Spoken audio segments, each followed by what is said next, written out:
सरकार भाई, आज की इस वीडियो के अंदर मेरे पास एक ऐसी गाड़ी मौजूद है जो कि इस टाइम बाय द टाइम ये वीडियो मैं रिकॉर्ड कर रहा हूं शायद पाकिस्तानी मार्केट की सबसे हाइप्ड अप कार हो।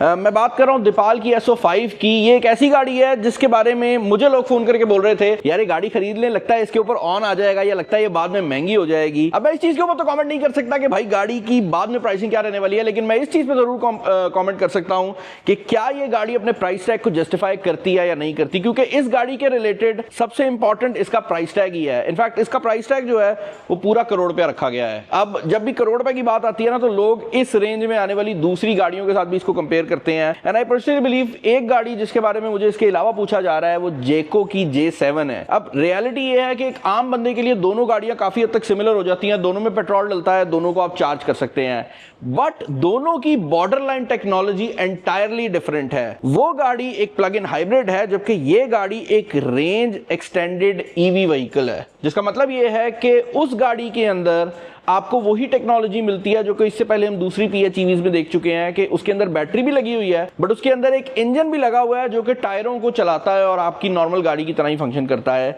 इस गाड़ी में ऑन दी अदर हैंड आपको फ्रंट साइड पर इंजन नहीं बल्कि जनरेटर देखने को मिलता है।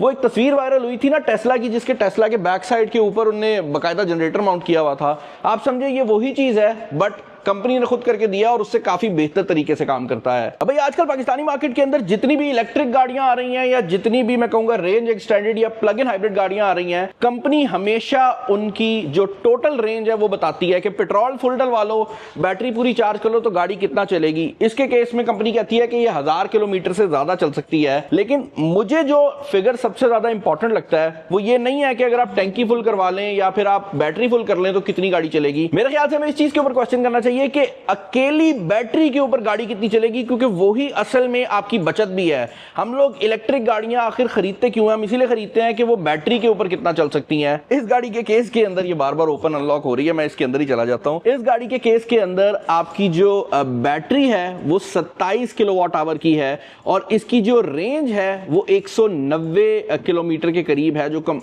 बेसिकली इसकी मैं कहूंगा रेंज कंपनी की तरफ से कही जाती है, बट एक्चुअल रेंज आपकी इससे थोड़ी सी कम आएगी, जो कि जेको J7 की निस्बत काफी ज्यादा है। ये रेंज इंपॉर्टेंट इसलिए भी है क्योंकि इसका जो कंपेटिटर है दूसरा जिसके नाम मैंने पहले लिया था भाई, उसकी रेंज 90 के करीब है, तो आप इसको मुकम्मल EV व्हीकल के तौर पर भी इस्तेमाल कर सकते हैं। और जैसे मैंने वीडियो के स्टार्ट में बोला कि ये एक ग्राउंड अप EV है, तो इसका मतलब ये भी है कि इसके अंदर एक इलेक्ट्रिक व्हीकल को पहले बनाया गया है और एंड पे उसके अंदर जनरेटर लगाया गया है, जिसके आपको 3-4 फायदे भी होते हैं। इसके अंदर लगी हुई जो बैटरी है उसको आप नॉर्मल अपने घर में चार्ज कर सकते हैं, बट इसके अंदर लगा हुआ जो जनरेटर है, अगर आप अपनी गाड़ी को बंद करके कहीं चले भी जाते हैं, इसका जनरेटर तब भी काम करता रहेगा और आपकी बैटरी को आपकी गैर मौजूदगी में चार्ज करता रहेगा। तो ये चीज भी एक बहुत इंपॉर्टेंट चीज बन जाती है। एक और सवाल जो कि मेरा इस REEV टेक्नोलॉजी के रिलेटेड था वो ये था कि अगर आपकी बैटरी लो हो जाती है, तो जो प्लग इन हाइब्रिड गाड़ियां होती हैं उसमें तो जो बैटरी लो होती है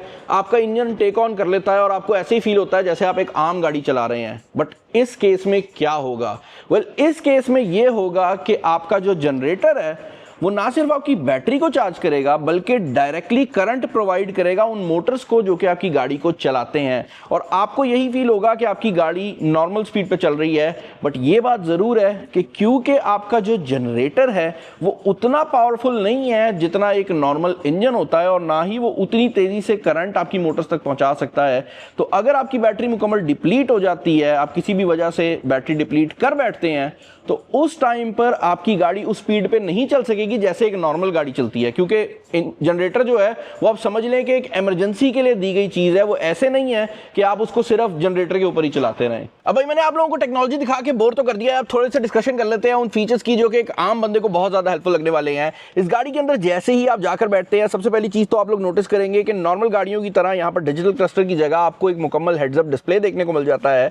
और इस गाड़ी में जो सबसे कमाल बात है वो ये है कि इसका जो हेड्स अप डिस्प्ले है ये एक ऑगमेंटेड रियलिटी वाला हेड्स अप डिस्प्ले है। आम गाड़ियों में जो हेड्स अप डिस्प्ले आता है वो आपको सामने की तरफ सिर्फ स्पीड दिखा रहा होता है, बट ये हेड्स अप डिस्प्ले आपके इन्वायरमेंट के साथ रियलिटी को ऑगमेंट कर सकता है, जिसका मतलब ये है कि नॉर्मल डिस्प्लेस के अंदर आपको सामने की तरफ रोड के जो सिग्नल्स हैं वो नजर आ रहे होंगे, बट ये नोटिस कर सकता है कि रोड कहां पर है और उस रोड के ऊपर आपको दिखाएगा कि लाइनें कहां जा रही हैं। इसका अंदाजा आप यहीं से लगा सकते हैं कि जब आपको कोई मोड़ आएगा मैप के ऊपर तो ये बाकायदा तौर पर आपको आपकी जो डायरेक्शन है उसकी तरफ बताएगा कि आपने मुड़ना है, ना कि एक रैंडम जगह पर आपको कॉर्नर में कुछ दिखा दे। स्पीड यहां पर नजर आती है, आपकी जितनी भी गाड़ियां मोटरसाइकिलें आपके सामने जा रही हैं वो सब कुछ नजर आता है। और ये कोई छोटा डिस्प्ले है भी नहीं भाई, ये काफी बड़े साइज का जो डिस्प्ले है वो रखा गया है।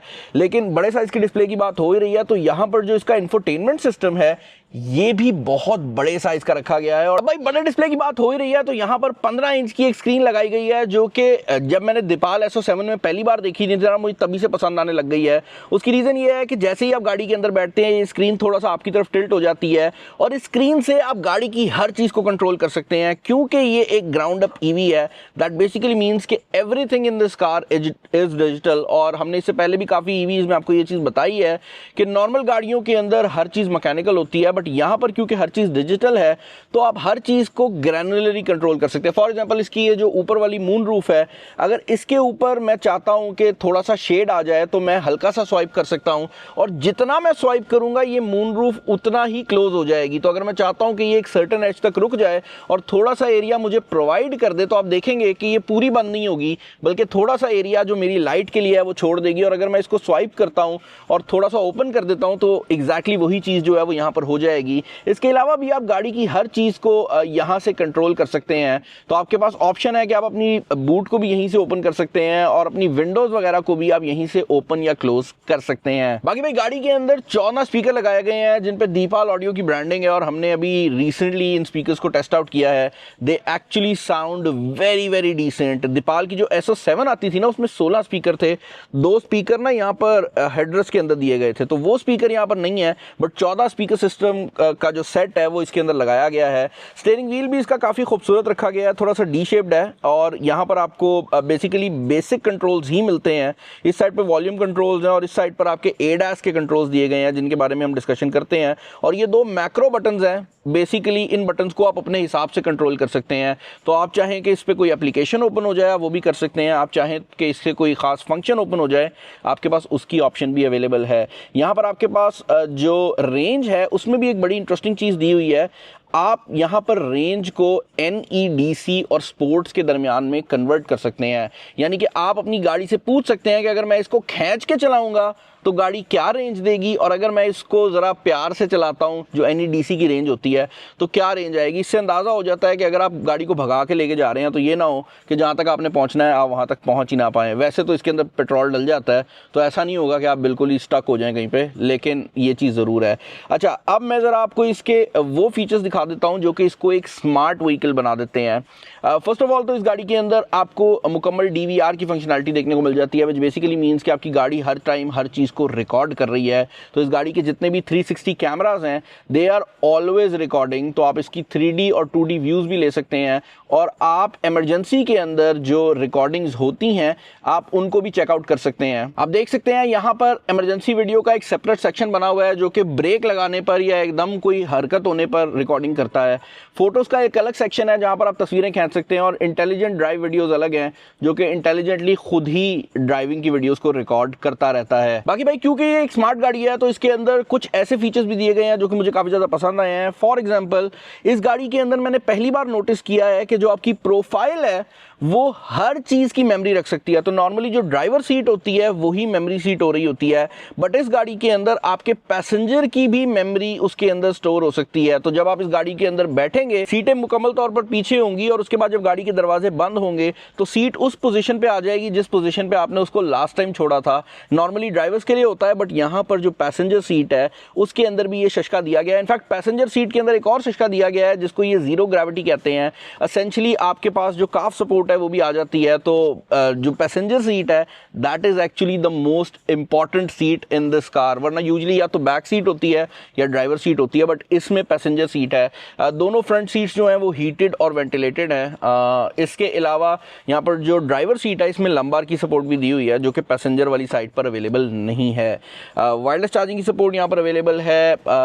एम्बिएंट लाइटिंग जो है वो क्रॉस द कार जाती है। 64 डिफरेंट किस्म के जो कलर्स हैं वो आप इस पर कर सकते हैं। मुझे इस गाड़ी के जो सबसे इंटरेस्टिंग चीज़ पसंद आई है वो ये है कि इसके अंदर ये ईस्टर एग की एक ऑप्शन दी गई है, जिसमें आपके पास ये म्यूज़िक लाइट्स अवेलेबल हैं, जो कि हमने इससे पहले टेस्ला में भी देखा है, काफ़ी और गाड़ियों में आता है। तो ये चीज़ है, बट जो चीज़ अच्छी है वो एक्सटर्नल हॉर्न की चीज़ है, जहाँ पर आप किसी भी बंदे को कुछ बोल सकते हैं। तो जिस तरह वो बड़े स्पीकर नहीं होते कि आपने किसी बंदे को कहना है कि रास्ता साइड पे कर दो, वो भाई ये जो है ना इस गाड़ी के अंदर मौजूद है। इसके अलावा आपके पास कुछ प्री बिल्ट आवाज़ें भी हैं, तो ये बी केयरफुल बोलेगी गाड़ी।